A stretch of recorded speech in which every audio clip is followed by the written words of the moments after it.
Well, looks like another one-man ordeal for me tonight. Oh well, what are you gonna do? I would play a particular song right now, but I don't feel like it. Just think of the song that Robbie makes in The Wedding Singer after listening to The Cure a lot. So, yeah. Vengeance Day.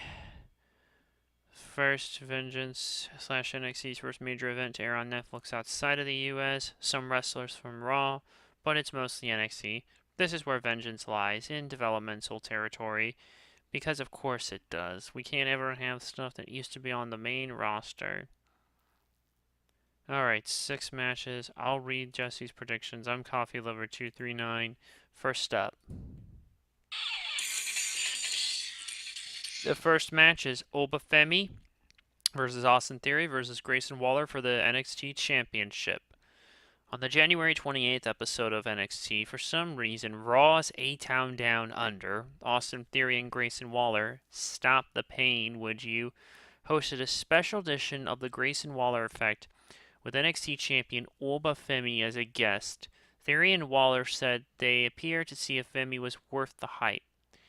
Femi retaliated and said he accomplished more in a shorter amount of time than both. Theory and Waller combined. Afterwards, Femi declared that he would defend the title against either of the two at Vengeance Day. Unfortunately, NXT General Manager Ava did not take too nicely to this, and so, well, this is why a triple threat now exists. Honestly, Femi, how long has he been champion for? I have no idea. Oh, the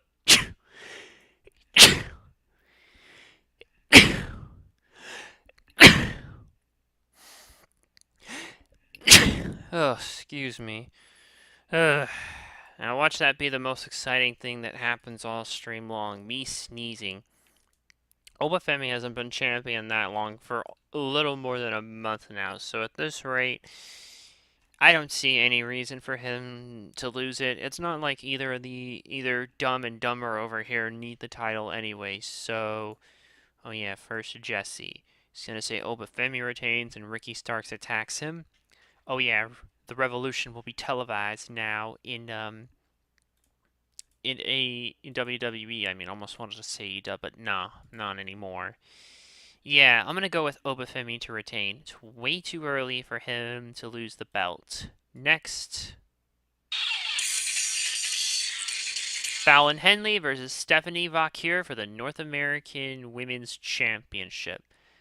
At New Year's Evil, Stephanie Vaquer won a fatal four-way match to become the #1 contender for the Women's North American Championship held by Fallon Henley. But later that night, Shotzi pinned Henley. Oh yeah, she made a surprise. She's been, I guess, suddenly back, but you never know it.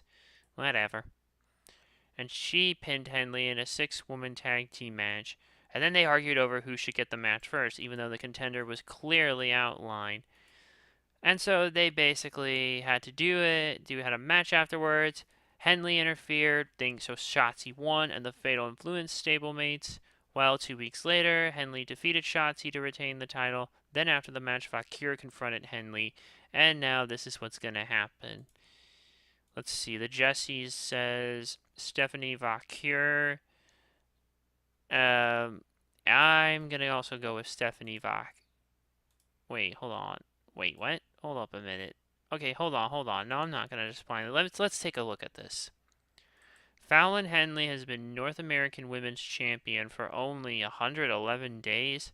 That's still less than Kalani Jordan.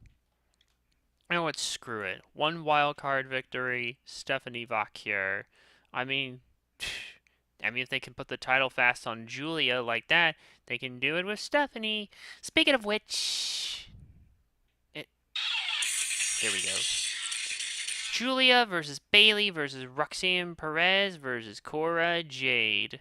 Fatal four-way match for the NXT Women's Championship. Let's see. Let me look. So yeah, where's the deck? Right here. Sorry. At New Year's Eve, Julia defeated Roxanne Perez to win the NXT North American, or not North American, the NXT Women's Championship. 1 week later, Perez addressed the fans to announce her departure from NXT, or so we thought, but for some reason was interrupted by SmackDown's Bayley, who tried to give Perez advice to no avail. A brawl ensued between the two women as the show went off the air. During this time, if I could find it, Bayley had been transferred to Raw brand as part of the WWE's transfer window, and Bayley appeared on NXT the following week to show gratitude to the fans before being interrupted by Julia, who showed her respect to Bayley. Perez and her ally, Cora Jade, interrupted and insulted them as a brawl ensued between the two teams.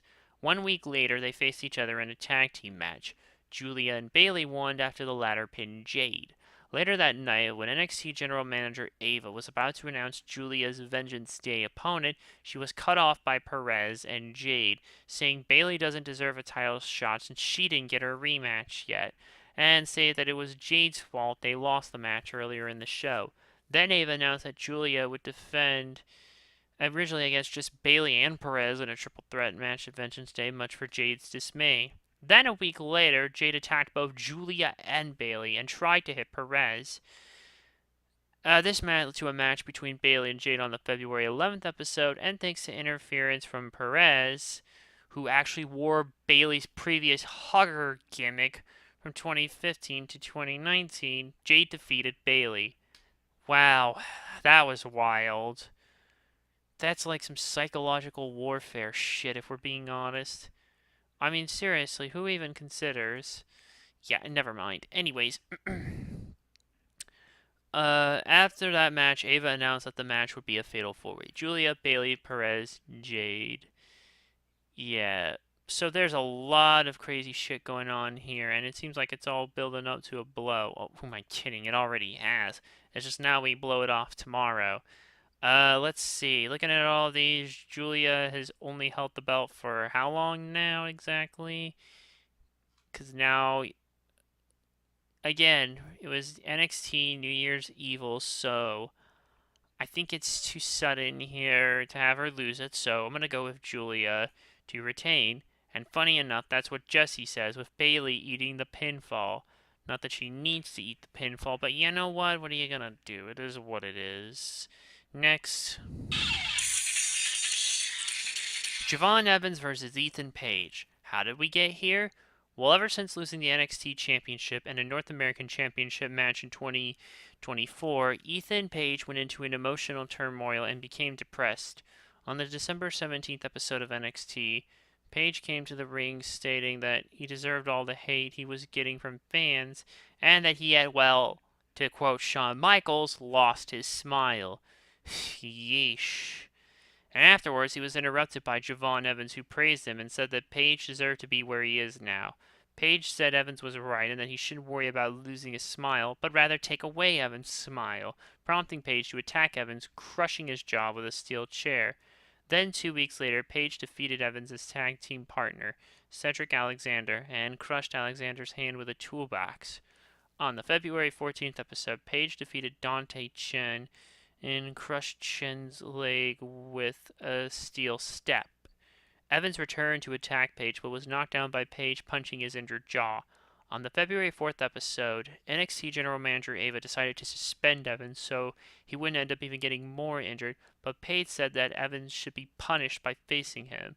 They say that they could face each other at Vengeance Day, but only if Evans was medically cleared. The next episode, Evans was medically cleared to compete, but Ava made him sign a term that WWE wouldn't be responsible for any damage to Evans, and after signing the term, Ava reluctantly made the match official. Jesse says Ethan Page. I'm going to go with Ethan Page as well. Next, tag team action. It's Nathan Frazier and Axiom versus Josh Briggs and Yoshiki Inamura for the NXT Tag Team Championship. So, where is it? In July of 2024, it was announced that Josh Briggs would be one of two NXT representatives, the other being No Quarter Catch Crew's Tavion Heights, to enter Pro Wrestling Noah's N1 Victory Tournament. After his excursion to Noah, Briggs formed a tag team with Noah's Yoshiki Inamura, who Briggs defeated during his time at Noah, and they set their sights on Axiom and Nathan Frazier's NXT Tag Team Championship. On the February 4th episode of NXT, Frazier told Briggs and Inamura to find someone to beat they proved deserve a title shot. Briggs challenged Hank Walker and Tank Ledger, while Inamura challenged No Quarter Catch Crew Heights and Miles Bourne, which prompted NXT General Manager Ava to schedule a triple threat tag team match for the next episode. After Briggs and Inamura won the match, Axiom and Frazier announced they would defend the titles against Briggs and Inamura at Vengeance Day. I really don't have much to say here. I think the title is on this stuff is probably actually at least you could say WWE NXT is doing more with their tag division than AEW ever has in this last God knows how long. So it still counts for something. It might not be the best, but hey, it's still better than yeah. That said, anything Nathan Frazier and Axiom is what Jesse says, and that Gallus will attack them. I'm going to go with Nathan Frazier and Axiom. And finally, our last one. Trick Williams versus Eddie Thorpe. On the December 3rd episode of NXT, Eddie Thorpe won a fatal 4-way last chance match to qualify for the Iron Survivor Challenge at Deadline. But he was later found attacked backstage and ruled out for Deadline. 2 days after Deadline, on the December 10th episode of NXT, Thorpe confronted NXT champion Trick Williams and demanded a title shot, and that Williams agreed. Upon signing the title match contract, Thorpe revealed to NXT General Manager Ava that he staged his own attack to ease his way into an NXT championship, turning heel in the process. The title match on the following week ended in a double pinfall, and Williams retained his title. At New Year's Eve on January 7th, Williams defended his NXT championship in a triple threat match against Thorpe and the Iron Survivor Challenge winner Oba Femi. And Femi obviously won that to become the new NXT champion, as you figured out earlier. On the February 4th episode of NXT, Femi and Williams lost to Raw's A-Town Down Under and a tag team match after Thorpe whipped Williams with a leather strap behind the referee's back. And after the match, Thorpe continued to brutally whip Williams. The following week, Thorpe challenged Williams to a strap match at Vengeance Day, which was accepted by Williams. Well, it's a strap match, huh? Yeah, this is gonna be painful. You know how these strap matches go. Ah, crap, I clicked that one there, should have. Yeah, you know. Shit, man, this is gonna be a tough one here. But then again, I feel like any day Trick Williams is probably due for a main roster call-up, but I think we still have unfinished business. Probably after Deadline is when Deadline, Stand and Deliver. Jesus, these names are lame.